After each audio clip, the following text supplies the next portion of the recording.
ताकि बहुत लोग सुने और उनका विश्वास बढ़ सके। जब हमारे पासवान दुआ कर रहे थे कि यहाँ कुछ बहनें बैठी हैं और प्रभु उनको बेटे की आशीष देने जा रहा है, वो कंसीव करने जा रही है। मैंने उसके कुछ दिनों बाद ही कंसीव किया था, वो भी उन दिनों में जब हम बहुत परेशान थे। मेरे ससुर की उस टाइम डेथ हो चुकी थी और उनको 40 दिन पूरे नहीं हुए थे और सभी लोग दुखी में थे। और उसी टाइम हमको 40 दिन से पहले पता चला कि मैं मतलब कंसीव में कर चुकी हूँ, तो सबका दुख जो था वो आनंद में बदल गया। और सब लोग 10 साल से इस बात की उम्मीद लगाए हुए थे।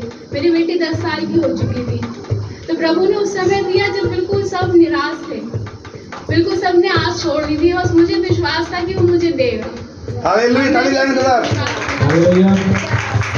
सब लोग उससे कहते थे, मैं कहती थी कुछ बात की गवाही देती थी कि देखो प्रभु से मतलब कहो तो ऐसा होता है और प्रार्थना करो कि ऐसा होता है। तो कहते तुम अपने लिए मांगो, तुम्हें एक बार बच्चा और दे दे तो हम तब विश्वास कर लेंगे। तो मैं फिर चुप हो जाती थी, मन में तो मेरा विश्वास था, मैं कहती नहीं थी कि वो मुझे देगा। आमीन। ये बात सच्चाई है कि ये बहुत दफे घर में बहुत बात भी करती थी, कहती थी कि ऐसे ऐसा कहते हैं। और मैंने हमेशा इन्हें ये समझाया कि हम प्रभु के लोग हैं, जिस दिन प्रभु से मांगेंगे प्रभु हमें जरूर देगा। और वास्तव में प्रभु के दास ने भविष्यवाणी की, हमने प्रभु से मांगा और इस परिस्थितियों में, क्योंकि हमारे बुजुर्ग पिताजी थे वो एक्सपायर हो चुके थे और घर में बड़ा, क्योंकि कोई बुजुर्ग घर में रहता है तो बड़ा अच्छा लगता है और जब वो घर से चला जाता है तो बहुत दुख होता है। और माँ बाप अगर किसी के सर पे से हट जाएं तो दुख तो होता ही है। तो बहुत दुख था, बहुत परेशान रहते थे, क्योंकि मैं भी निकल जाता था, फूफी भी शादी नहीं हुई थी, वो भी चला जाता था, बेटी स्कूल चली जाती थी, ये अकेली घर में रहती थी, बहुत ज़्यादा परेशान थी उस पीरियड में।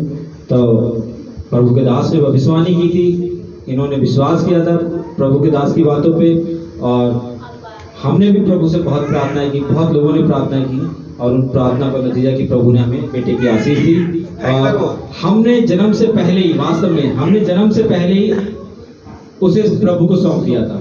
आमीन। उसका नाम भी रख दिया था।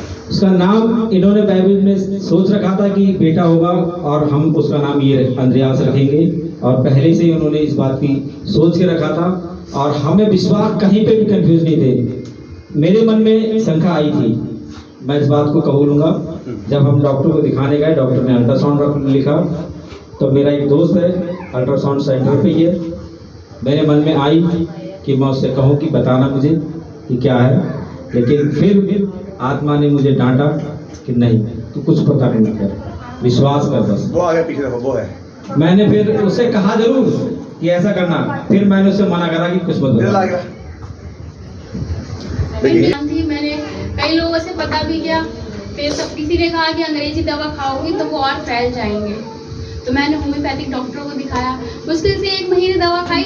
मैं नेट पे सर्च करती रहती थी, मैंने देखा कि ये दवा से और फैलते हैं और जब एक बार इंसान को हो जाते हैं फिर सही नहीं होते हैं ये।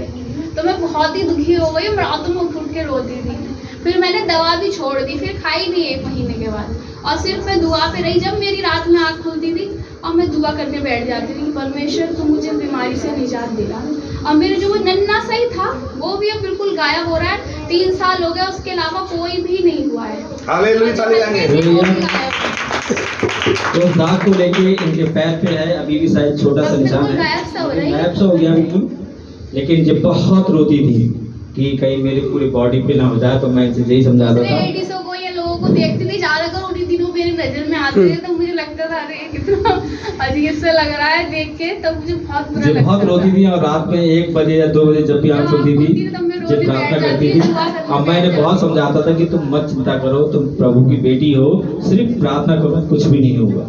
और आज वो दाग वहीं का वहीं है और बिल्कुल कम सा होता जा रहा है।